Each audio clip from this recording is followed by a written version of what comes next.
From Washington, this is VOA News.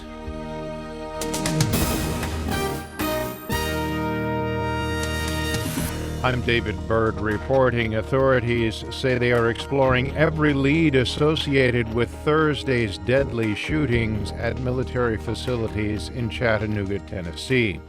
At a press conference in Chattanooga Friday, FBI, that is, Special Agent in Charge Ed Reinhold, said it was premature to speculate about why gunman Mohammad Youssuf Abdulazeez killed 4 Marines and wounded several other people on Thursday. Because the investigation is still in its early stages, it would be premature to speculate on exactly why the shooter did what he did.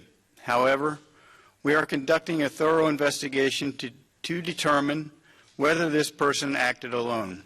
Reinhold said the FBI has not yet determined if the shootout was an act of terrorism, but it is being investigated as terrorism, which allows for a higher level and more intense investigation. The 24-year-old Abdulazeez was a naturalized U.S. citizen. The Site Intelligence Group reports that he wrote a blog, and on Monday he said that life is short and bitter. U.S. President Barack Obama has met with Saudi Arabia's Foreign Minister Adel al-Jubeir at the White House as the United States continues its efforts to sell the Iran nuclear agreement to skeptical allies. White House spokesman Josh Earnest said that the two sides talked about the recent nuclear deal and discussed how to further enhance their close and long-standing partnership. The historic nuclear deal reached last week between Iran and 6 world powers is expected to be approved early Monday by the UN Security Council in Vienna, according to diplomatic sources. This is VOA News. At least 40 people have been killed in a powerful car bombing at a town in Diyala province, Iraq, in one of the Islamic State's deadliest attacks since it took over parts of the country.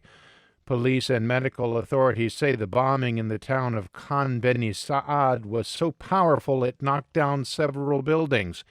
Many of the dead were gathered at a marketplace to celebrate the end of the Muslim holy month of Ramadan. Some reports put the death toll as high as 100. Islamic State said in a statement issued on Twitter that the attack was to avenge the killing of Sunni Muslims in the northern Iraqi town of Hawija. It said that the suicide car bomber was carrying around 3 tons of explosives.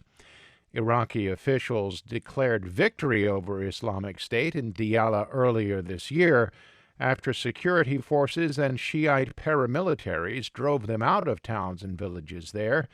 However, the insurgents remain active in the province. Police in Nigeria say suicide bombers attacked an open-air prayer area in northeastern Nigeria Friday, killing at least 13 people in the city of Damaturu. The explosions struck an area where worshippers were observing Eid al-Fitr, the end of the holy month of Ramadan. At least 15 others were injured in the attack. Officials say the bombings were carried out by an elderly woman and a 10-year-old girl.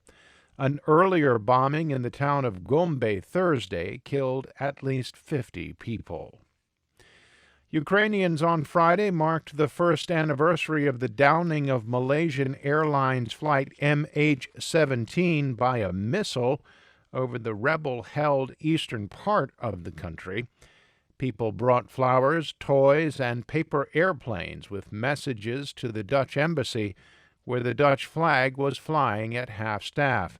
The majority of the 298 people killed on the plane were Dutch nationals. Meanwhile, in the Netherlands, a solemn ceremony marked the first anniversary. Evert van Zijtveld is a member of the MH17 Aviation Disaster Foundation, who lost teenage children on the flight. It was a ceremony organized by and for next-kin work group and advisors. It was beautiful, dignity with enormous amount of emotions. We have felt the emotions in the hall and we cried. Ukrainian President Petro Poroshenko Friday called the downing of MH17 a ruthless terror attack, and he said the fatal missile shot could only have happened with participation from Russia. Ukraine blames pro-Russian rebels for the shootdown. Russia and the rebels deny any responsibility. They blame Ukrainian forces. For more on these stories, please visit our website, voanews.com. I'm David Byrd in Washington.